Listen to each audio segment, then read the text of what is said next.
To set up an Authorize Net webhook, start by logging into your Authorize Net account and navigating to the Settings section.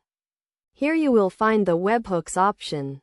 Click on it to access the Webhook setup page. First, you need to create a new webhook by clicking the Add Webhook button.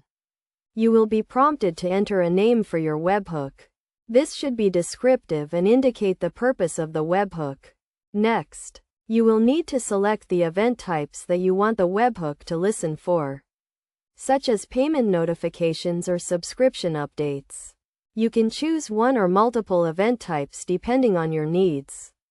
After selecting the event types, you will need to enter the URL that the webhook will send notifications to. This URL should be a secure HTTPS endpoint that can handle the webhook notifications. You will also need to select the format of the webhook notifications, such as JSON or XML. Choose the format that your system can handle and process. Once you have entered all the required information, click the Save button to create the webhook.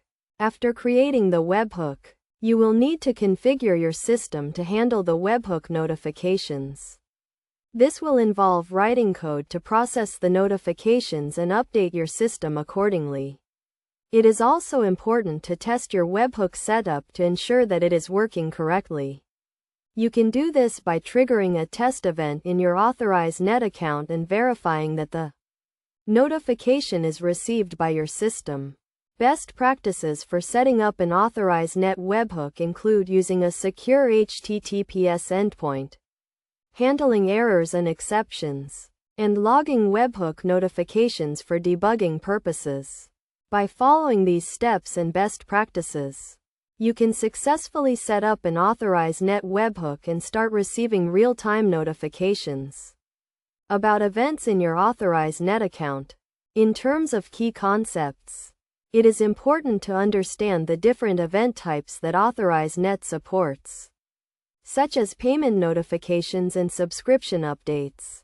You should also be familiar with the format of the webhook notifications, such as JSON or XML. Practical examples of using an Authorize Net webhook include updating a customer's account balance in real time, or triggering a notification when a payment is made.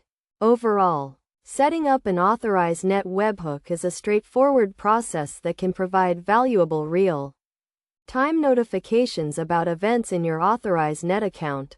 By following the steps outlined in this guide, you can successfully set up a webhook and start receiving notifications.